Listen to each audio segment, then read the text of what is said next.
Siz kesasin buni. Qani buni videoda bo'ladi. Assalomu alaykum akajon, xush kelibsiz. Aka bormisiz?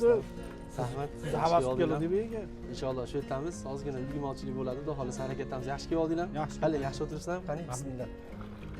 Aka bu o'zgacha shoular bilan aka bilasizlar, doim videolarni kuzatasiz. Xudo xohlasa kelishingizga arziydi inshaalloh aka. Bismillah.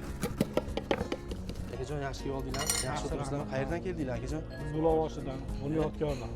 Bulovoshdan aka. Bunyodkor. Aka bulovoshlar go'sht qattiq yeydi deydi, shunaqami? Rostmi aka? Qani bismillah aka. Qaynab aytadi. Juda mazali. Yaxshimi? Juda mazali. Kamerani akam ko'rdingiz, biz doim shu yertamiz, xudo xohlasa. Qo'ldan kelgancha ozgina kamchiliklar bo'lib turadi, lekin to'g'rilaymiz. Aka, hamma yo'g'ila yaxshi mudorsiz taomlar chiqdi. Bitta yeb berish qoldi. Bulovoshdan keldim dedinglarmi aka? Bulovosh. Agar bulovoshlik bo'lsangiz, ko'rib turgan bo'lsangiz, mana shunaqa to'rtta mana hoji akam ham yoshi katta o'pmoqchi, lekin do'stlar yig'ilishib kelibdi. Qolgan bir do'stlar akam yuborib berasiz, mana shu bitta yurakchani qizartirib berasiz. Boshqa biron bir kamchilik yo'qmi aka? Yaxshimi hamma yo'g'inglar?